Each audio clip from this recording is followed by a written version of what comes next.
Hello everyone, welcome to Net Biology.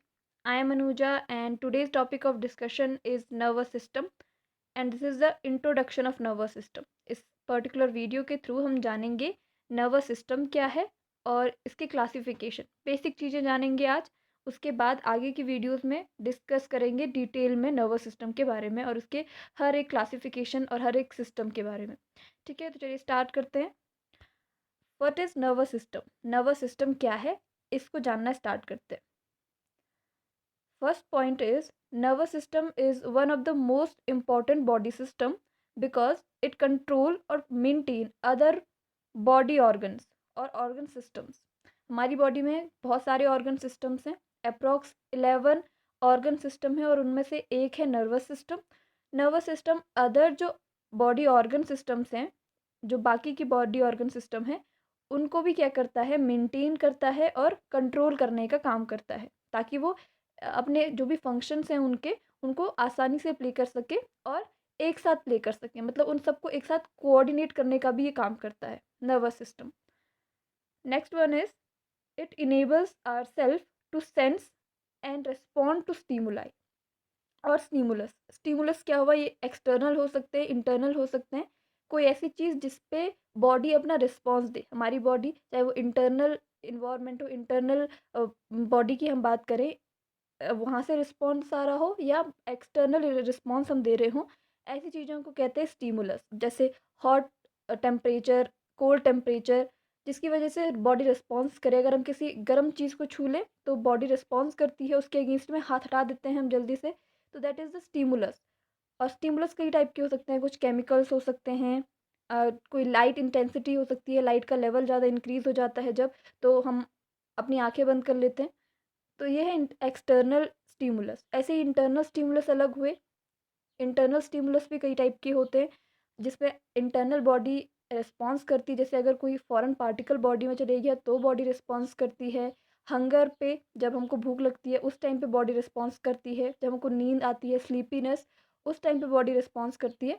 तो it is internal stimuli, internal chemical कुछ release होते हैं, उनके अगेंस्ट में बॉडी रिस्पॉन्स करती है। ये है इंटरनल स्टिमुलस और external stimulus.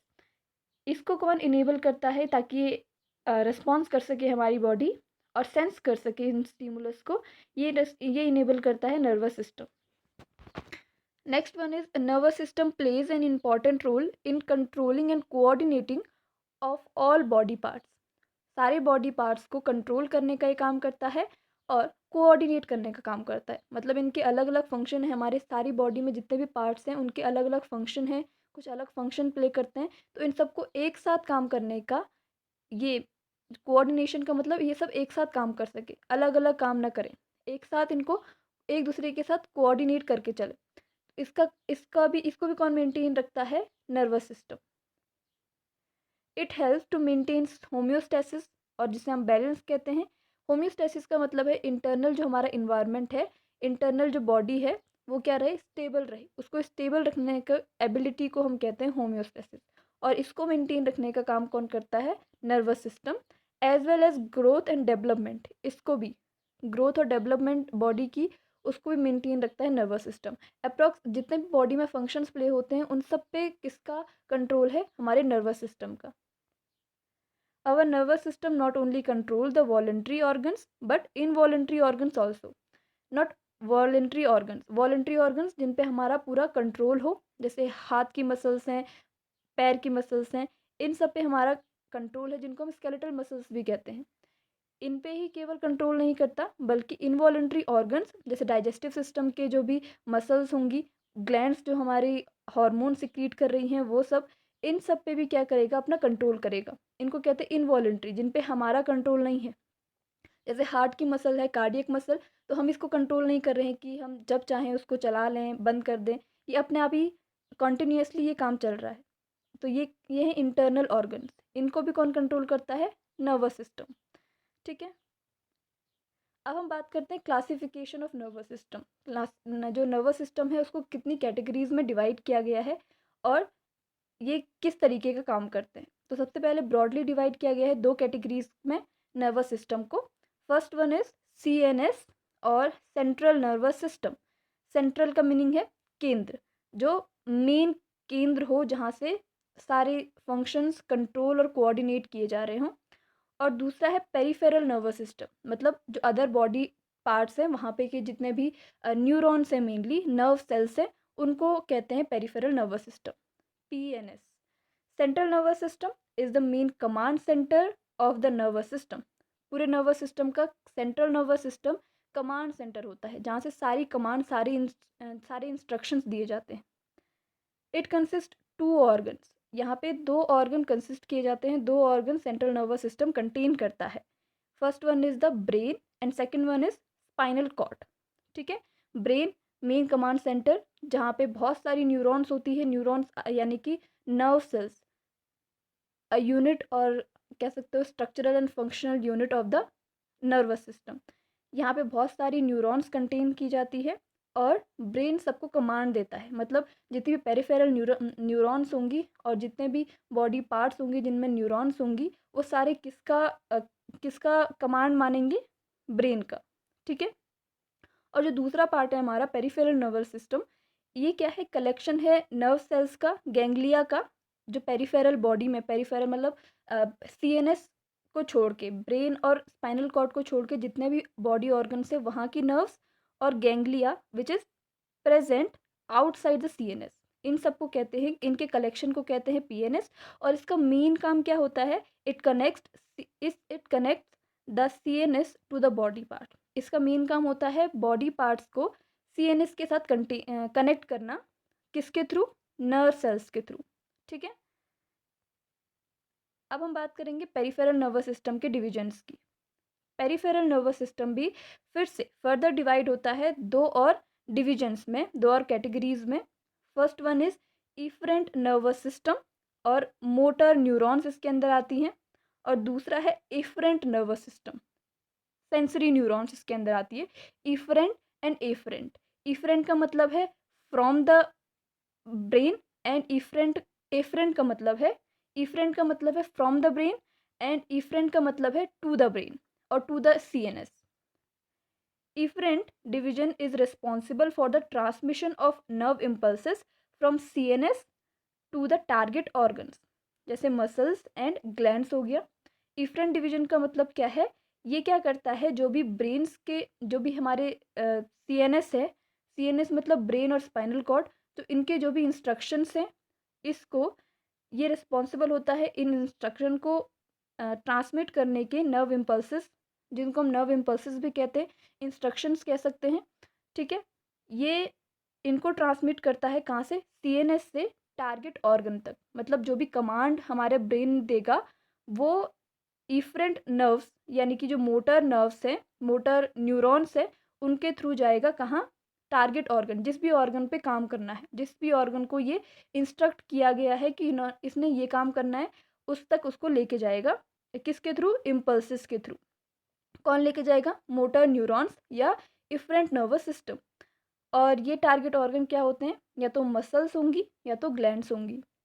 Efferent nerve cells also known as motor neurons carries instruction to the body organs. जितने भी बॉडी ऑर्गन्स हैं, जितने भी टारगेट ऑर्गन्स हैं, मसल्स और ग्लैंड्स हैं, जिन्होंने काम करना है अकॉर्डिंग जो भी ब्रेन ने इंस्ट्रक्ट किया है, उन तक इसको लेके जाता है। और इसका अपोजिट काम होता है एफरेंट नर्वस सिस्टम का। एफरेंट नर्वस सिस्टम क्या करता है? This division of PNS is responsible for the transmission of information, और जिसको हम नर्व इम्पल्स कह रहे हैं, from sense organs to the CNS. अब हमने जो भी सेंस किया उसको लेके जाएगा सीएनएस तक। कौन? एफरेंट नर्वस सिस्टम या सेंसरी न्यूरॉन्स के थ्रू वो इम्पल्स जाएगा ब्रेन में या सीएनएस में, सेंट्रल नर्वस सिस्टम में। और सेंट्रल नर्वस सिस्टम फिर कमांड देगा कि आगे क्या करना है, और इफरेंट नर्वस सिस्टम और मोटर न्यूरॉन्स के थ्रू ये जो भी सीएनएस ने ऑर्डर दिया है वो कहाँ तक ले जाया जाएगा? जिस भी ऑर्गन पे इसने काम करना है, मतलब जिस भी ऑर्गन ने वो कमांड क्या करनी है, एक्सेप्ट करनी है और उसके अकॉर्डिंग काम करना है। तो इस तरीके से ये काम होता है। और एफरेंट नर्व सेल्स को हम कहते हैं sensory neurons. It carries information to the CNS. ठीक है, अब इफरेंट नर्वस सिस्टम भी फर्दर डिवाइड होता है दो और कैटेगरीज में। इफरेंट नर्वस सिस्टम डिवाइड होता है दो और कैटेगरीज में। एक है सोमैटिक नर्वस सिस्टम और दूसरा है ऑटोनॉमिक नर्वस सिस्टम, एसएनएस और ANS.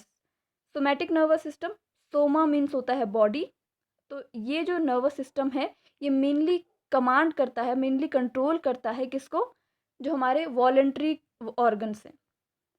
It controls the voluntary organs and their functions. Somatic nervous system, जैसे मैंने कहा, नर्वस सिस्टम वॉलेंट्री ऑर्गन्स और इनवॉलेंट्री ऑर्गन्स दोनों को कंट्रोल करता है, तो इनको कंट्रोल करने वाले सिस्टम्स को कहते हैं somatic nervous system and autonomic nervous system. Somatic nervous system voluntary organs को कंट्रोल करता है, autonomic nervous system involuntary organs को कंट्रोल करता है। It innervates the voluntary effector organs like skeletal muscle. Mainly voluntary work करने वाले organs होते हैं स्केलेटल मसल्स, हमारे हाथ पैर इन सब की मसल्स जिन पे हमारा कंट्रोल होता है, उनको क्या करता है, ये कंट्रोल करता है और कोऑर्डिनेट करता है। और ये आता है किसकी कैटेगरी के अंदर, इफरेंट नर्वस सिस्टम के अंदर। Autonomic nervous system in other hand, it controls the involuntary organs and their functions. ये इनवॉलेंट्री वर्क पे काम करता है और इनके फंक्शंस को कंट्रोल करने का काम करता है। इनवॉलेंट्री ऑर्गन्स, जैसे मैंने पहले भी कहा, जिन पे हमारा कंट्रोल नहीं हो, जैसे कार्डियक मसल्स हो गया, स्मूथ मसल्स इन गट और ग्लैंड्स हो गई, ये सारे क्या हैं, involuntary organs. It innervates involuntary effector organs like smooth muscle cells in gut, cardiac muscle cells etcetera, इन सब पे ये काम करता है ऑटोनॉमिक नर्वस सिस्टम। अब फर्दर ऑटोनॉमिक नर्वस सिस्टम भी, यहाँ पे ऑटोनॉमिक है, ऑटोमेटिक नहीं है, ठीक है। Autonomic nervous system, autonomic nervous system फिर से डिवाइड होता है 3 और कैटेगरीज में। ऑटोनॉमिक नर्वस सिस्टम फिर से 3 और कैटेगरीज में डिवाइड होता है। First one is the sympathetic nervous system, next is parasympathetic nervous system and third one is enteric nervous system. ठीक है, 3 कैटेगरीज है मेन। सिंपैथेटिक नर्वस सिस्टम और पैरासिम्पैथेटिक नर्वस सिस्टम एक दूसरे के अपोजिट काम करते हैं। मतलब जो काम सिंपैथेटिक नर्वस सिस्टम करेगा उसको न्यूट्रलाइज और वापस से रिस्टोर कौन करेगा, पैरासिम्पैथेटिक नर्वस सिस्टम। तो सिंपैथेटिक नर्वस सिस्टम का काम क्या है, it is responsible for a quick responses in the dangerous situations और स्ट्रेसफुल सिचुएशंस। मतलब कोई डेंजरस सिचुएशन है या स्ट्रेसफुल कंडीशन है, उस कंडीशन में क्विक रिस्पॉन्स देने के लिए सिंपैथेटिक नर्वस सिस्टम काम करता है। मेनली ये हार्ट रेट को इंक्रीज़ कर देगा और डाइजेस्टिव रेट को डिक्रीज़ कर देगा, ऑक्सीजन एक्सेप्ट करने के रेट को इंक्रीज़ कर देगा। ऐसे काम ये कौन करता है, सिंपैथेटिक नर्वस सिस्टम। वो भी किस सिचुएशन में, जब हम किसी डेंजर सिचुएशन में हो या हम किसी स्ट्रेसफुल कंडीशन में हो, उस टाइम पे। It prepares the body for fight and flight response. Fight and flight response create करने के लिए, मतलब या तो लड़ो या तो भागो, ऐसे वाला जो रिस्पॉन्स होता है डेंजरस सिचुएशंस में मेनली, इसके लिए कौन प्रिपेयर करता है हमको, सिंपैथेटिक नर्वस सिस्टम। ये उन ऑर्गन पे काम करेगा और क्विक रिस्पॉन्स देने के लिए इनको प्रिपेयर करेगा। और इसके अपोजिट में काम होता है हमारे पैरासिम्पैथेटिक नर्वस सिस्टम का। It is responsible for restoration of action of sympathetic nervous system and calm down the body. ये क्या करता है, काम डाउन करने का काम करता है, रेस्ट वाली कंडीशन में लाने का काम करता है। जो भी रिस्पॉन्स सिंपैथेटिक नर्वस सिस्टम ने किए हैं, क्विक रिस्पॉन्सेस हुए हैं बॉडी में, जो जो चेंजेस आए हैं उनको वापस से रिस्टोर करके काम डाउन करने का काम करता है हमारा parasympathetic nervous system. It is also known as rest and digest system. इसको रेस्ट एंड डाइजेस्ट सिस्टम भी कहते हैं क्योंकि ये रेस्टिंग में लाने का काम कर रहा है। लास्ट बचा हमारे पास एंटेरिक नर्वस सिस्टम, ये भी इंपॉर्टेंट है। इसका मेन काम होता है हमारे डाइजेस्टिव सिस्टम पे कंट्रोल करना, responsible for regulation the gastrointestinal और डाइजेस्टिव फंक्शन। ये इसका मेन काम है। इन सारे सिस्टम्स को बाद में हम ब्रॉडली देखेंगे, थॉरली देखेंगे कि ये क्या किस चीज़ के लिए रिस्पॉन्सिबल होते हैं, कितनी कैटेगरीज में वापस डिवाइडेड है या नहीं है, इन सब चीज़ों को बाद में डिस्कस करेंगे। ये केवल इंट्रोडक्शन वाला पार्ट है, आगे की वीडियोज़ में मैं इनको डिटेल में डिस्कस कर लेंगे हम इनको, ठीक है। अब एक बार फिर से हम रिवाइज कर लेते हैं नर्वस सिस्टम को। नर्वस सिस्टम को ब्रॉडली डिवाइड किया गया है 2 कैटेगरीज में, सीएनएस और PNS. CNS is the central nervous system and PNS is peripheral nervous system. CNS के अंदर 2 ऑर्गन आते हैं, ब्रेन एंड स्पाइनल कॉर्ड, और सीएनएस मेन कमांड सेंटर है बॉडी का। Peripheral nervous system further divide होता है 2 और कैटेगरीज में, इफरेंट और एफरेंट। इफरेंट में मोटर न्यूरॉन्स आती है और एफरेंट में सेंसरी न्यूरॉन्स आती है। जो ब्रेन तक लेके जाती है इम्पल्सेस को, और मोटर न्यूरॉन्स ब्रेन से आए हुए इंस्ट्रक्शंस को फॉलो करके कहाँ लेके जाती है, मसल सेल्स में, या आपकी मसल्स हो गया, ग्लैंड्स हो गया, इन तक पहुँचाने का काम करती है ताकि ये उसके अकॉर्डिंग काम कर सके।